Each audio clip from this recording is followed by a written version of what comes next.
विष्णुपादाय कृष्णप्रेष्ठाय भूतले श्रीमते भक्तिवेदान्तस्वामिनिति नामिने। नमस्ते सारस्वते देवे गौरवाणी प्रचारिणे निर्विशेषशून्यवादी पाश्चात्यदेशतारिणे वाञ्छकल्पतरुभ्यश्च कृपासिन्धुभ्य एव च पतितानां पावनेभ्यो वैष्णवेभ्यो नमो नमः। श्रीचैतन्यमनोभीष्टं स्थापितं येन भूतले स्वयं रूपा कदा मह्यं ददाति स्वपदान्तिकम्।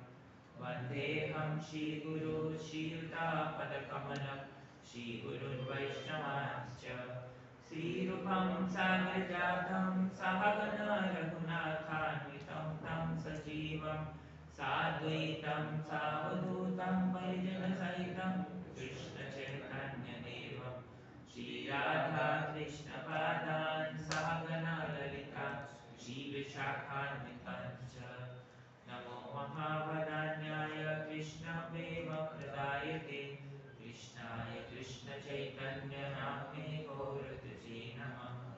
हे कृष्ण करुणा सिन्धो दीनबन्धो जगत्पते गोपेश गोपिकान्त राधाकान्त नमोऽस्तुते।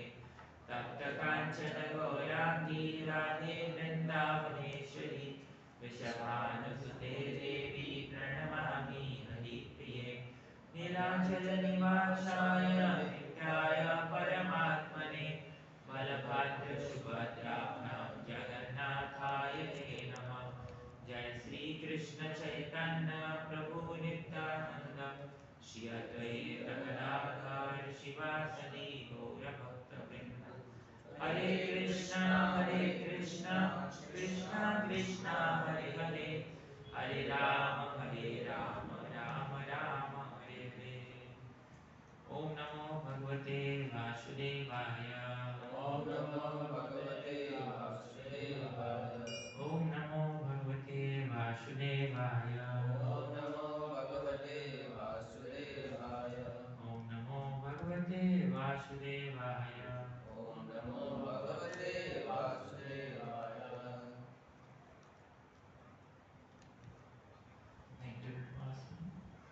वेदव्यास अच्छी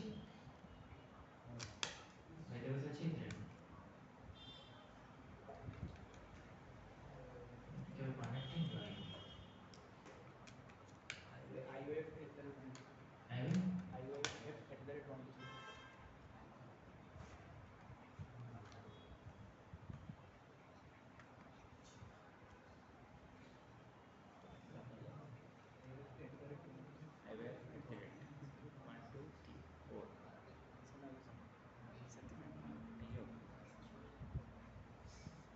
वेदव्यास अच्छी नहीं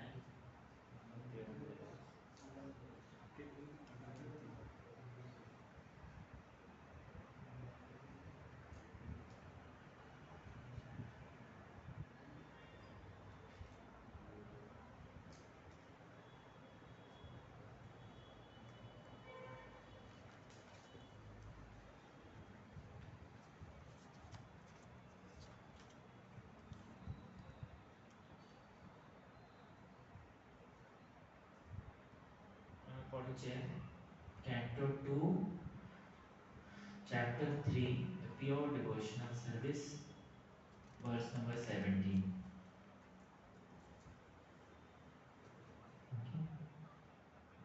এটা ବହୁତ ସୁନ୍ଦର ଇଏଟା ଏଇ ଶ୍ଲୋକଟା ଆମେ ଗାଇବା ଦୁଇ ତିନିଟା ଆମେ ଶ୍ଲୋକ ପଢ଼ିବା। आयुर्हरति वैपुंसा आयुर्हरति वैपुंसा।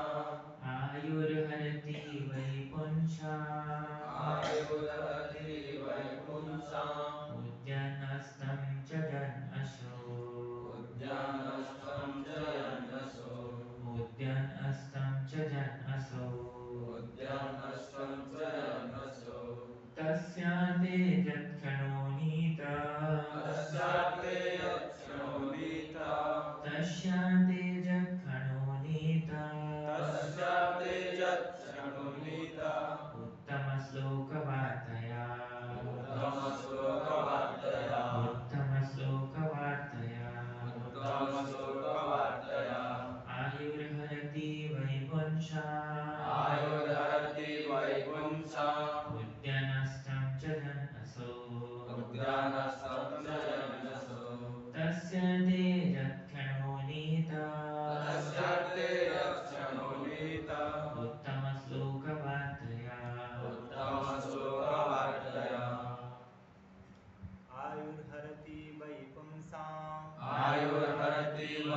वैपुंसाम् उद्यानष्टं च जन्मसु उद्यानस्थं च जनसु तस्यार्थे यत्क्षणो नीता तस्यार्थे यत्क्षणोनीता उत्तमश्लोकवर्तया उत्तमश्लोकवर्तया आयुर्हरति वै पुंसाम् आयुर्हरति वै पुंसाम् उद्यान अष्टम च जानसो उद्यानस्थं च जनसु तस्यार्थे यत्क्षणो अनिता तस्यार्थे यत्क्षणोनीता उत्तम श्लोकवर्तया उत्तमश्लोकवर्तया आयुर्हरति वै पुंसाम् आयुर्हरति वै पुंसाम् उद्यानस्थं च यन्नसो उद्यानस्थं च जनसु तस्यार्थे यत्क्षणो नीता तस्यार्थे यत्क्षणोनीता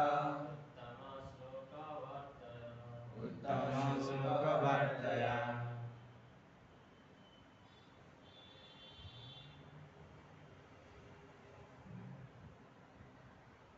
जहाँ मानना है इससे बड़ा मानने की वीडियो है Hindi Hindi Hindi both rising and setting the sun decreases the duration of life of everyone except one who utilizes the time by discussing topics of the all good personality of Godhead. जब हम लोग सूर्य का उदय या अस्त देखते हैं तो हर एक सूर्यास्त के बाद हमारा जीवन एक दिन समाप्त हो जाता है। तो ऐसे करके ये जीवन खत्म होते होते जाता है जब सूर्य एक बार उदय होता है, एक नया दिन शुरू होता है और अस्त होने से खत्म हो जाता है। पर ये साधारण लोग के लिए जो भक्त है उनका कैसा होता है? Except one who utilizes the time by discussing topics of the all good personality of Godhead. और जो लोग भगवान के बारे में चर्चा करते हैं तो उनका आयु ऐसे खत्म नहीं होता है। तो क्या परपट किए हैं श्रील प्रभुपाद पढ़ेंगे। This verse indirectly confirms the greater importance of utilizing the human form of life to realize our lost relationship with the Supreme Lord by acceleration of devotional service. तो ये श्लोक में ऐसा बोल रहे हैं कि ये जो मनुष्य जीवन है इसका कैसे यूटिलाइजेशन करना जरूरी है, कैसे इसको व्यवहार करना जरूरी है, क्योंकि हमारा भगवान के साथ ये संपर्क सही से स्थापन नहीं हो पा रहा है। तो इसके लिए भक्ति को पूरा एक्सेलरेशन मोड में लेना चाहिए। गाड़ी जैसे एक्सेलरेशन में देते हैं तो कैसा होता है? हाँ, एक्सेलरेशन क्या होता है? कांस्टेंट इंक्रीज ऑफ वेलोसिटी, नहीं? तो अगर मैंने एक्सेलरेटर अभी दबाया तो 10 में है, थोड़ी देर बाद वही 20 में पहुंच जाएगा, फिर 25 में पहुंच जाएगा। तो मतलब हमको एक पर्टिकुलर फ्लो में जब हम डिवोशनल सर्विस में जाएंगे तो अपने आप हम स्पीड पकड़ लेंगे। जो हम रोज करते आ रहे हैं कोई चीज, तो उसका कभी मतलब पता नहीं चलता है कि रोज कर रहे हैं होगा या नहीं। एक्सेलरेटर ऑन रहेगा तो होगा। एक बार एक्सेलरेटर बंद कर देंगे तो क्या होगा?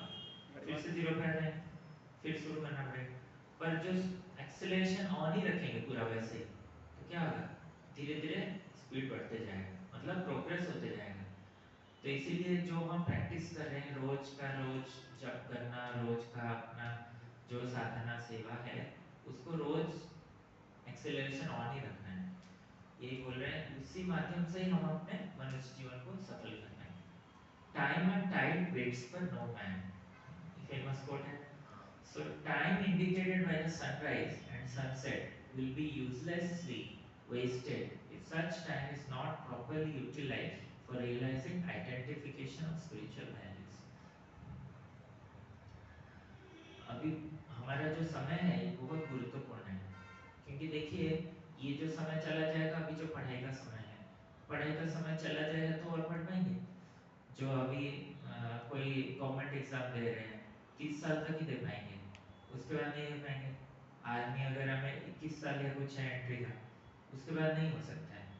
तो इसीलिए we should not waste this time, क्योंकि इसमें पता चलता है कि और एंट्री नहीं होगा, इसलिए हम उसके लिए बहुत कोशिश करते हैं, पर ये डिवोशनल सर्विस में भी हमारा बाद में नहीं होगा अच्छे से, ये हम नहीं मौका लगा पाते हैं, ये हम नहीं कैलकुलेट कर पाते हैं, क्योंकि हमको ये पता नहीं चलता है कि अभी जो हम कर पाएंगे वो बाद में हम नहीं कर पाएंगे, ये समझ में नहीं आ रहा है, वो समझना जरूरी है। इसलिए realising the identification of spiritual values is important. Even a fraction of the duration of life wasted cannot be compensated by any amount of gold. अगर चाणक्य पंडित का ये श्लोक है, प्रभुपाद एक्चुअली फर्स्ट कैंटो और सेकंड कैंटो में ज़्यादा श्लोकों को, फर्स्ट कैंटो में तो बिल्कुल कोट नहीं किए हैं परपट में, और सेकंड कैंटो में भी बहुत कम जगह कोट किए हैं, मैक्सिमम जगह प्रभुपाद परपट में लिखते हैं, क्योंकि उस समय का ऐसा प्रभुपाद कर रहे थे ना, तो हो नहीं पा रहा था वहाँ लिखना, तो अभी पर बाद में है। तो यहाँ पे चाणक्य पंडित के श्लोक को कोट करें प्रभुपाद कि ये जो जीवन का एक फ्रैक्शन ऑफ सेकेंड अगर चला जाए, वो हम मिलियंस ऑफ डॉलर्स या गोल्ड देके भी नहीं खरीद सकते, वापस नहीं ला सकते। Human life is simply awarded to a living entity, Jiva, so that he can realize his spiritual identity and his permanent source of happiness. तो ये जीवन हमको क्यों मिला है? ताकि हम जो मतलब आनंद की खोज में है वो खोज पाए। ये परमानेंट सोर्स जो है हैप्पीनेस का, उससे हमको जुड़ने के लिए दिया है ये human life. A living being, especially the human being, is seeking happiness because happiness is a natural situation of living entity. क्योंकि जीव का नेचुरल सिचुएशन है खुश रहना, कोई दुखी क्यों रहना चाहेगा? सुखी रहना चाहते हैं, क्योंकि ये स्वभाव कहाँ से आया है? भगवान से ही आया है, भगवान के अंश है इसलिए। But he is vainly seeking happiness in the material atmosphere.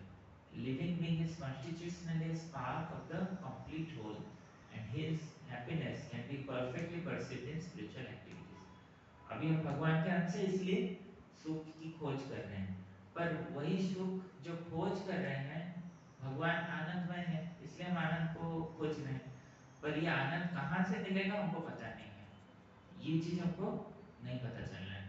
तो अभी ये जो बुद्धिमानी क्या होगा ना, बाहर वाले चीजों में जिसमें हम खुशी ढूंढ रहे हैं, जहाँ खुशी नहीं है उसको छोड़ के जहाँ वास्तव में खुशी है वहां जाना पड़ेगा। मतलब जो हमारा टाइप कॉन्स्टिट्यूशन है उसी में खोजना पड़ेगा। कॉन्स्टिट्यूशनली वी आर स्पिरिट, तो स्पिरिट में ही हैप्पीनेस मिलेगा, कोई भौतिक वस्तु में नहीं मिल सकता है। अगर भौतिक वस्तु में मिल रहा है तो नहीं मिल रहा है क्या? कोई बोलेगा हमको कार खरीदा, हमने घर खरीदा, तो आनंद नहीं है तो क्यों खरीदा? आनंद आ रहा है ना, पर वो आनंद ज्यादा समय नहीं टिकेगा, हमेशा के लिए नहीं टिकेगा।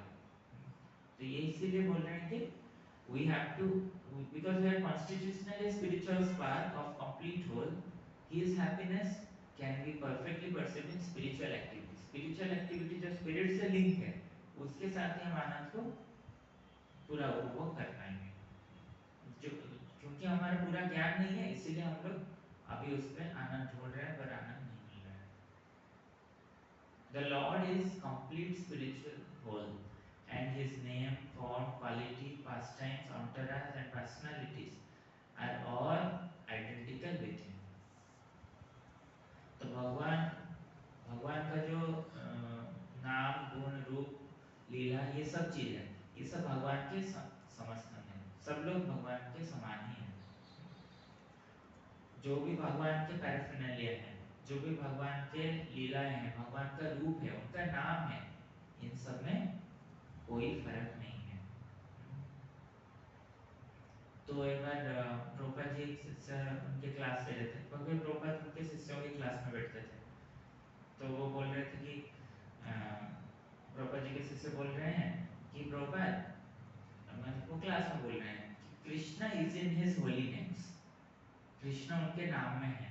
तो प्रभुपाद बोले कि नहीं, Krishna is not in his holy names, Krishna is the holy name, holy name ही कृष्णा है, ऐसा नहीं कि उसके अंदर है, कवरिंग के अंदर है, ऐसा नहीं, वो तो वही है, वही कृष्णा है, नाम ही कृष्णा है। तो वैसे ही तो ये नाम और कृष्णा रूप और कृष्णा, गुण और कृष्णा, उनके लीला और कृष्णा, उनके पार्षद और कृष्णा, इन सब में कोई फर्क नहीं, ये सब संपूर्ण रूप से भगवान ही है। Once a person comes into contact with any one of the above mentioned energies of the Lord, the proper channel of devotional service, the door of perfection is immediately opened. तुरंत हमारा द्वार कब खुल जाएगा? जब हम इन्हीं में से किसी एक चीज से हमारा कनेक्शन जोड़ेंगे। तो इसीलिए डिवोशनल सर्विस का ये चैनल लगाया गया है। मतलब हमारे लिए देखिए, हम तो ऐसा नहीं कि हम लोग पूरा नाम करेंगे तो पूरा नाम करते ही रहेंगे, ऐसा तो नहीं कर पाएंगे। और अगर जैसे रूप को देखेंगे तो देखते रहेंगे, ऐसा भी नहीं कर पाएंगे। उनके लीला सुनेंगे तो सुनते रहेंगे, ऐसा भी नहीं कर पाएंगे। उनके पार्षदों के बारे में देख पाएंगे या उनके पार्षदों का सेवा कर पाएंगे, ऐसा भी नहीं कर पाएंगे हमेशा। तो क्या करना पड़ेगा हमको? नहीं, इन सब डिवोशनल सर्विस सब सारे इम्पोर्टेंट है, पर किसी में से ही एटलीस्ट इन सारे प्रोसेसेस के माध्यम से जुड़ जाना चाहिए। पसंद सबका अलग अलग होगा, पर जुड़ने का वे यही है। Bhagavad Gita 2.40, Lord has explained such contact in the following words: endeavors in devotional service are never backward, nor is there failure. Slight beginning of such activities is sufficient even to deliver a person from the great ocean of material fears. उससे बड़ा कौन सा श्लोक है ये? कौन बोल पाएगा? नेहा विक्रम नासस्ति प्रत्यवायो न विद्यते स्वल्पमप्यस्य धर्मस्य त्रायते महतो भयम्। तो ये जो प्रोसेस है, इसमें थोड़ा कोई अगर दिखाता है मतलब उसका उत्साह, तो कोई गलती नहीं है। थोड़ा भी कुछ कर ले तो भी गलती नहीं। मैं तो भी कोई आवाज आ गई आप लोगों की? एक बार कंफर्म करेंगे प्लीज।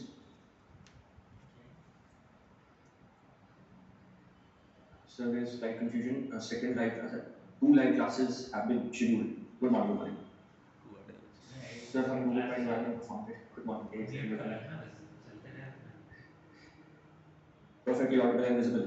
ठीक है. Light काफी dull है.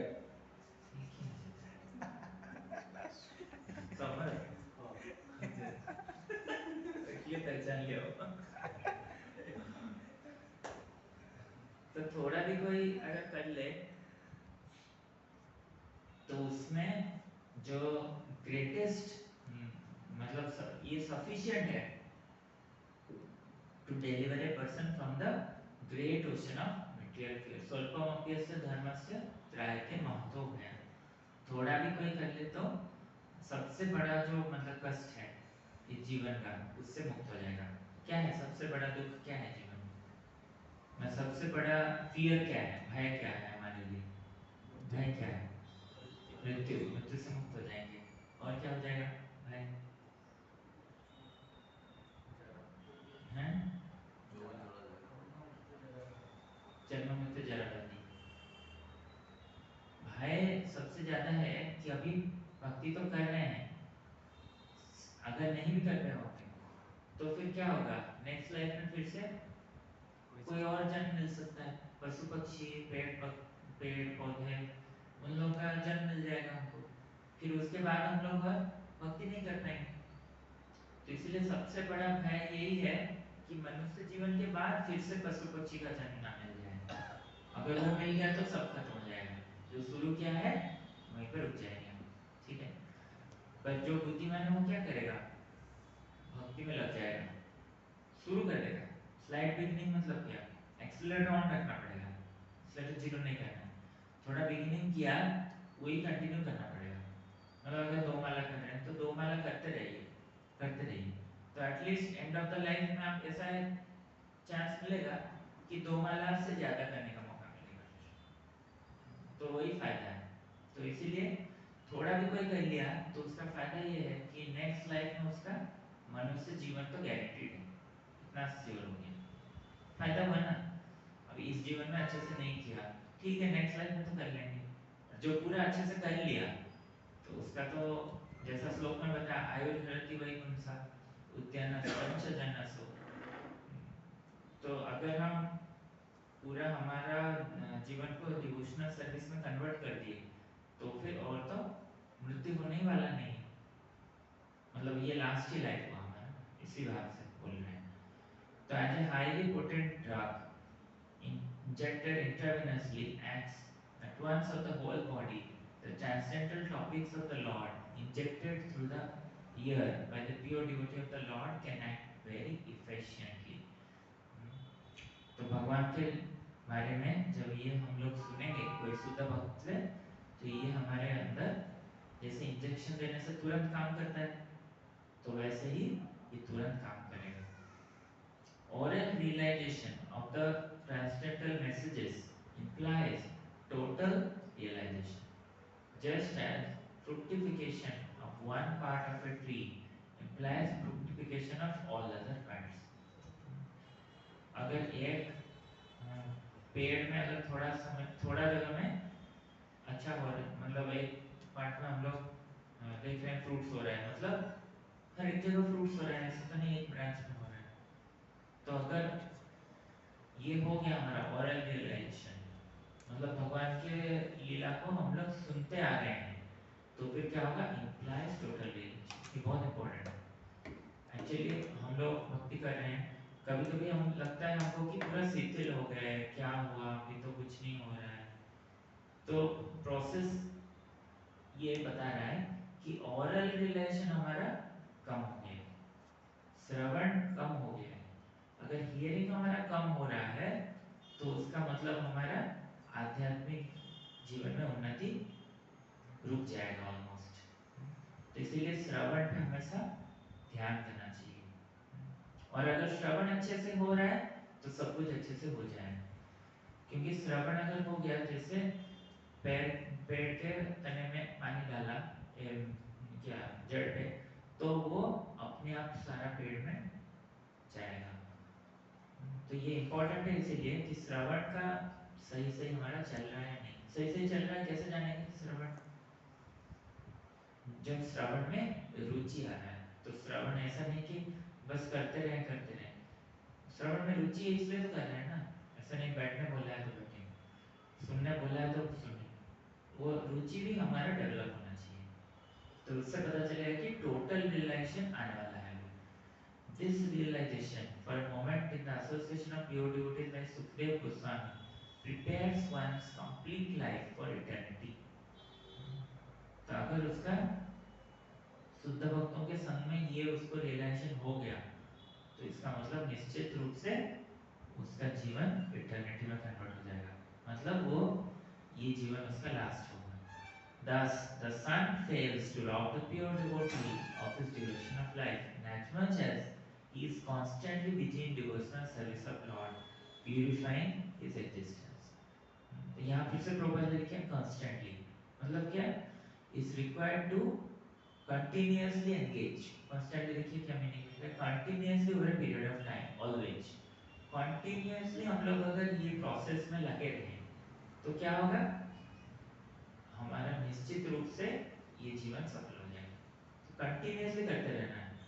अभी हम लोग शुरू कर दिए हैं, हो सकता है बहुत थोड़ा डिफिकल्टी हो रहा होगा, सही शुरू में थोड़ा डिफिकल्टी होगा, या फिर आगे भी तो हो सकता है, पर अगर हो रहा है फिर भी we have to continue it somehow. अगर कंटिन्यू नहीं कर पाएंगे तो हमारा ही मतलब लॉस होगा। क्यों? क्योंकि we will not be able to stop our क्या इंक्रीज इन लाइफ। जब हर साल हमारा उम्र बढ़ते जा रहा है, हमारा जो एज बढ़ते जा रहा है, हम डेथ के करीब हो रहे हैं, वो हम नहीं रोक पाएंगे। Death is a symptom of material infection of eternal living being.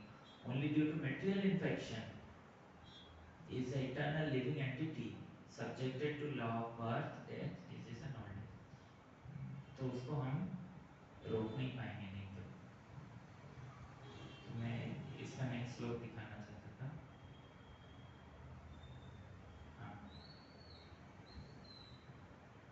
तरवा किं न जीवन्ति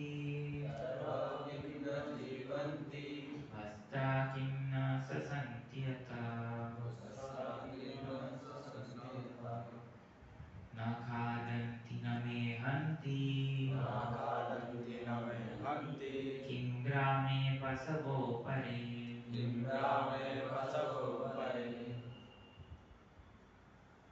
Do the trees not live?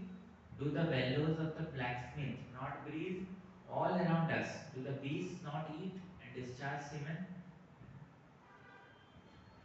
जीवन में अगर केवल जीना है तो पेड़ नहीं जी रहे हैं क्या? ये जो ब्लैकस्मिथ का बेलो वो क्या ब्रीथ नहीं कर रहा है क्या? खाना अगर सब कुछ है तो पशु पक्षी खाते नहीं क्या? सेक्स सब कुछ है तो डिस्चार्ज सीमेंट तो नहीं करते क्या? वो करते हैं. So the materialistic man of the modern age will argue that life or part of it is never meant for discussion of theosophical or theological arguments. Life is meant for maximum duration of existence, for eating, drinking, sexual intercourse, making merry and enjoying life. The modern man wants to live forever by the advancement of material science. And there are many foolish theories for prolonging life to the maximum duration. But the Srimad Bhagavatam affirms that life is not meant for so-called economic development or advancement of materialistic science, for the hedonistic philosophy of eating, meeting, drinking and merrymaking. Life is solely meant for tapasya, for purifying existence so that one may enter into eternal life just after the end of the human form of life. देखा? तो जीवन का लक्ष्य जो अभी मनुष्य समझ रहा है, ये भौतिक जीवन में केवल ईटिंग, मेटिंग, स्लीपिंग, डिफेंडिंग ये जो कार्य हम कर रहे हैं, तो वो कार्य अभी जीवन का लक्ष्य नहीं है. पर अगर वो केवल उसी में ही लगा रहा तो फिर उसका जीवन सफल नहीं कर पाएगा. वो सोच रहा है मैं आनंद ले रहा हूँ, पर वो आनंद उसको नहीं मिल पाएगा. वो कंटिन्यूअसली वो आनंद को नहीं महसूस कर पाएगा और फिर एंड ऑफ द लाइफ उसका फिर से उसको पशु के जीवन में जा सकता है, क्योंकि वही सारा कार्य कर रहा है. तो इसीलिए यहाँ पे बोल रहे हैं life is solely meant for तपस्या और प्यूरिफाइंग एग्जिस्टेंस. तो लाइफ का मेन गोल क्या है? तपस्या. तपस्या किस लिए करते हैं? हमारे जीवन को शुद्ध करना है, इसलिए ताकि हम भगवान का नित्य सेवा में युक्त हो पाए. तो अभी ये तपस्या सब बहुत इम्पोर्टेंट है, क्योंकि कई बार समझ में नहीं आता तपस्या क्या करना है क्या नहीं करना है.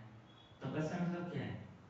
हम लोग तपस्या मतलब समझते हैं कि कुछ भी हम लोग करें जो हमको डिफिकल्ट लगे, पर वो तपस्या नहीं है अगर वो भगवान के प्रीति अर्थ नहीं कर रहे हैं. तो भगवान के प्रीति अर्थ करना ही वास्तव में तपस्या है. जैसे हम कोई कार्य कर रहे हैं, अभी आज हम लोग जप किए, हम लोग मंगल आरती किए, हम लोग भागवत पढ़ रहे हैं, तो ये सारा कार्य हो सकता है हमको अच्छा नहीं लगे, पर इस चीज को जब हम करेंगे तो यही तपस्या है. तो तपस्या मतलब गुरु का वाणी, भागवत का वाणी जो है उस वाणी को जीवन में पालन करना. अगर उसको हम जीवन में पालन करने की हिम्मत कर रहे हैं, इसका मतलब हम तपस्या कर रहे हैं. ये तपस्या है. जैसा राक्षसों ने जैसा तपस्या किए हैं जैसे या कर रहे हैं, वो तपस्या नहीं है, ये वास्तव में तपस्या है. लोग बोलते हैं कि हम अपना देखो इतना काम करते हैं, बाहर जाते हैं, इतना हमारा काम रहता है, उसके बाद हम कहाँ और समय मिलेगा. यही तो तपस्या है. हमारा जीवन ही तो तपस्या है. कितना कुछ कर रहे हैं, घर के लिए कर रहे हैं, सब कुछ कर रहे हैं सबके लिए, पर वो तपस्या नहीं है, क्योंकि वो भगवान के प्रीति अर्थ नहीं किया. वास्तव में वो तो अपना इंद्रिय तृप्ति करने किया, क्योंकि वो देखिए उसका तो अल्टीमेटली इनडायरेक्टली पीछे क्या रहा? ईटिंग, स्लीपिंग, मेटिंग, डिफेंडिंग, यही कार्य वो कर रहा है ना, उसी को ही अच्छे से कर रहा है. तो उसके लिए वो तपस्या नहीं है. वास्तव तपस्या तो इसलिए करना चाहिए कि भगवान की भक्ति में कैसे उन्नति हो, कैसे ये नित्य जीवन हम प्राप्त करें. और यहाँ पे जो प्रभुपाद ने बोला इसको कंटिन्यूअसली करना पड़ेगा. कोई अगर बोलेगा ठीक है मैं आज से नहीं खाऊंगा फास्टिंग, तो 4 घंटे बाद थोड़ा खा लेता हूँ, फिर फास्टिंग कंटिन्यू होएगा नहीं ना. फास्टिंग मतलब फास्टिंग है फुल डे. तो जो फास्टिंग नहीं कर रहा है और फिर 4 घंटे बाद फिर ब्रेक किया, फिर से शुरू किया, तो वो फास्टिंग नहीं हुआ. तो वैसे ही एक बार शुरू कर दिया हमने, अब तो हम कर रहे हैं मंगल आरती जब कर रहे हैं, तो इस चीज़ को हम लोग फिर से ब्रेक डालेंगे. नहीं अभी तो फिर छुट्टी करेंगे, फिर बाद में फिर से शुरू करेंगे, क्या प्रॉब्लम नहीं। इसीलिए प्रभुपाद ने बोला कंटिन्यूअसली, हाँ लिखे थे ना, constantly we should keep on engaging. तो तभी क्या होगा, तभी हम दृढ़ हो पाएंगे भक्ति में। तो ये जो प्रोसेस है अभी तपस्या का, तो इसमें क्या बोला गया कि जो हम कर रहे हैं उस चीज को करते रहना है और भगवान के प्रीति अर्थ करना है। तो कल हम लोग प्रभुपाद जी का एक लेक्चर सुन रहे थे, तो प्रभुपाद बोल रहे हैं कि हम लोग कोई वस्त्र पहने हैं, तो वो वस्त्र पहनने से हमको अगर अच्छा लग रहा है तो मतलब क्या हमारे संतुष्टि हो रहा है। पर अगर भगवान को कोई वस्त्र पहनाते हम लोग खुश हो रहे हैं तो जानेंगे कि हम भक्ति में उन्नत कर रहे हैं। अब ये हमारा अपने ऊपर केंद्र है। तो जब भगवान को कोई सेवा करके हमको संतुष्टि हो रही है तब समझना पड़ेगा कि हमारा भगवान के पास मन लगा है। तो जब मन नहीं लग रहा है, संकल्प करना चाहिए कि तपस्या करना चाहिए, है ना। वो है प्रोसेस हमारा तपस्या का। जैसे हमको भगवान को सजा के आनंद नहीं आ सकता है, हो सकता है हम अपना ड्रेसिंग सेंस खोजते हैं, भगवान को रोज एक ही ड्रेस पहनाते हैं और हम लोग सोचते हैं हमारा ड्रेस कैसे चेंज होगा बाद में। तो हमारा ड्रेसिंग सेंस हमारे ऊपर है, इसीलिए हम लोग तपस्या ये करना चाहिए कि ठीक है भगवान को भी अच्छे से सजाएं। तो भक्त लोग देखिए इतना कर देते हैं, पहले तो डर लगता था कि नहीं यहाँ तो भक्त लोग हमेशा सेम कलर का ड्रेस पहनते हैं, हमेशा सेम ड्रेस, हमेशा सेम लाइफस्टाइल, बोरिंग होगा। नहीं, पर नहीं होता है ना। फिर जब करते रहते हैं तो फिर देखते हैं कि नहीं ये बोरिंग नहीं है, क्योंकि भगवान के ऊपर हमारा ध्यान केंद्रित हो रहा है। जब हम भगवान के रूप, उनका जो ड्रेसिंग सेंस के ऊपर हमारा ध्यान आएगा, इसीलिए दर्शन जब करते हैं तो अच्छे से करें किया जाए दर्शन, तो उसके माध्यम से हमारा हमारा अपने ऊपर से केंद्र हटेगा। जो हम लोग अभी केंद्र अपने ऊपर रखे हैं वो केंद्र हमारा हटाएंगे। तो इसीलिए तपस्या का मतलब ये हुआ कि भगवान के प्रीति अर्थ वो कार्य करना, यद्यपि उस पर संपूर्ण मन नहीं लग रहा है। तो इसीलिए कोई कोई चीज है जो भगवान का कार्य कर रहे हैं, उनका कुछ सेवा कर रहे हैं मंदिर में, कुछ बेस में सेवा कर रहे हैं, तो वो जो चीज है वो सेवा को नियमित करना चाहिए, यद्यपि हमारा मन नहीं लग रहा है। कभी कभी असाइन करते हैं, इसीलिए करते हैं। सोचो कि 5 लोग हैं, 5 लोगों को असाइन किया गया ये सेवाएं हैं, वो लोग कर देंगे। जो अभी घर गया था वो आया, उसका असाइनमेंट नहीं हुआ है 5-6 दिन तक, वो सोचा अभी तो कुछ नहीं चाहिए, मेरा तो हो रहा है, मैं तो कर रहा हूँ, वो लोग कर ही रहे हैं और क्या चाहिए मेरे को, मैं बाद में करूँगा। तो उसके लिए तपस्या क्या है ना, कि मैं तो कुछ कर नहीं पा रहा हूँ, अगर कुछ उन लोगों को हेल्प चाहिए होगा तो कर लूँगा। किसी का बीच में एग्जाम आ गया तो उसको थोड़ा हेल्प कर देंगे, किसी का कोई स्टडीज है तो उसको हेल्प कर देंगे। ऐसा हमारा होना चाहिए सेवा भाव, कि सेवा तो दिखे ही नहीं, क्या सेवा है पता ही नहीं चलेगा। तो पता चलेगा कि हमारा मन का स्थिति अच्छा है, मंदिर बहुत अच्छा चल रहा है। मतलब अगर पता चले, अक्षय को बोल रहे थे वैकुंठ एटमॉस्फेयर ऐसा है कि वैकुंठ में कोई सेवा ही नहीं है, खाली खाली झाड़ू मार रहे हैं। हमारा ऐसा होना चाहिए कि देश में कोई सेवा ही नहीं है, सब कोई कर ले रहा है सब कुछ, और हमारा उल्टा होता है, सब सेवा है पर कोई हम नहीं रेडी। अगर हम लोग थोड़ा बहुत कर लेंगे, हाथ बढ़ा देंगे तो कोई मुश्किल नहीं है, कर सकते हैं आराम से। पर थोड़ा हम नहीं करेंगे, फिर वो भी नहीं करेगा, वो भी नहीं करेगा, कोई नहीं करेगा, फिर पूरा ढीला हो जाएगा। पर एक जन अगर करने लगेगा फिर उसको देख के सब लोग करने लगेंगे। तो इसीलिए अगर थोड़ा सा कष्ट करने का पड़ रहा है तो थोड़ा सा ले लेना चाहिए तपस्या, ताकि क्या होगा कि वो हमारा शुद्धिकरण करा लेगा और हमारा इटर्नल लाइफ भी तो सिक्योर हो रहा है ना, तो फायदा है। तो ऐसे ही अभी नित्यानंद त्रयोदशी आ रहा है, तो हम सबको ध्यान लेना चाहिए कि नित्यानंद प्रभु के लिए हम क्या कर पाएंगे। जैसे नित्यानंद प्रभु वो क्यों बोले जाते हैं इतने कृपावान है, क्योंकि जो क्वालिफाइड भी नहीं है उसको भी वो क्वालिफिकेशन दे देते हैं। अगतिरो गति मिता है, जिसका कोई मतलब होप भी नहीं है उसके लिए भी होप बन जाते हैं वो। जितने भी मतलब सबसे मतलब अनक्वालिफाइड जो होगा उसके लिए वो क्वालिफिकेशन दे देते हैं। तो इसीलिए अगर हो सके तो थोड़ा कोशिश करना चाहिए नित्यानंद प्रभु को प्लीज करने के लिए कि ठीक है नित्यानंद प्रभु मेरा तो मन नहीं लग रहा है but I will do something regularly, कोई ना कोई चीज़ हम लोग नियमित रूप से करेंगे, ऐसा हम नित्यानंद प्रभु के आगे बोलेंगे। तो ये हमारा प्रार्थना या ये हमारा ऑफरिंग रहना चाहिए नित्यानंद प्रभु को, ठीक है। तो एक हम लोग भजन करेंगे नित्यानंद प्रभु का, फिर एंड करेंगे।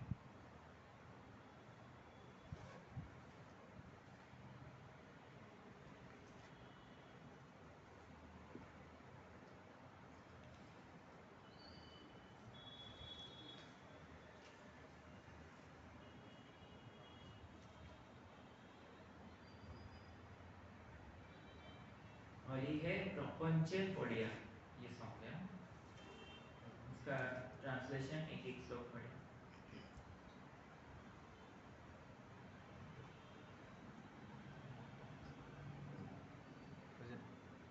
हैं? हाँ।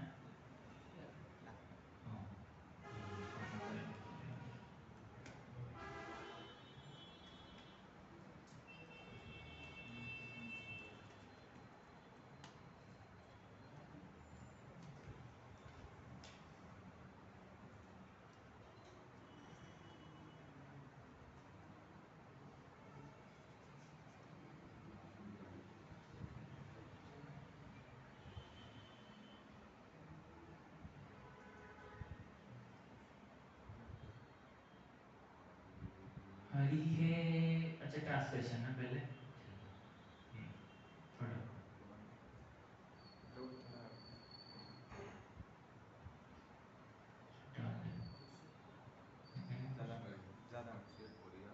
मोबाइल से,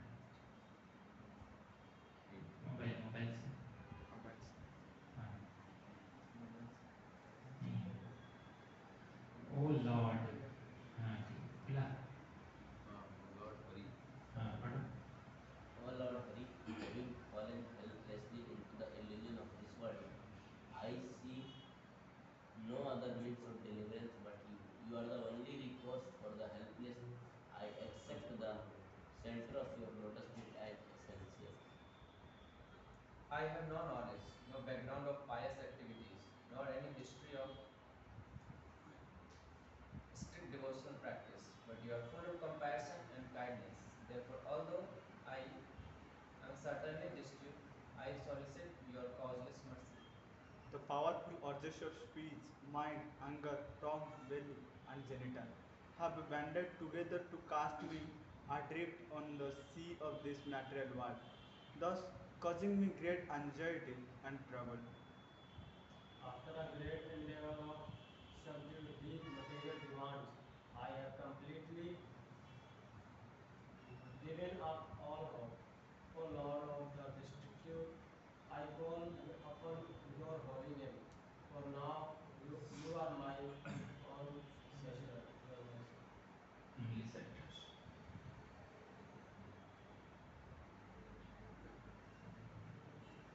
हरि हे प्रपंचे पड़िया अगति होइया ना देखी उपाय आर, प्रपंचे पड़िया अगति होइया ना देखी उपाय आर, प्रपंचे पड़िया अगति होइया ना देखी उपाय आर, पंचे पड़िया अगति होइया ना देखी उपाय आर, अगति रगति चरणे शरण, अगति रगति चरणे शरण, अगति रगति चरणे शरण, अगति रगति चरणे शरण, तुम्हारे करिनो सार, तुम्हारे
Saranam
Prabhupada ki Jai.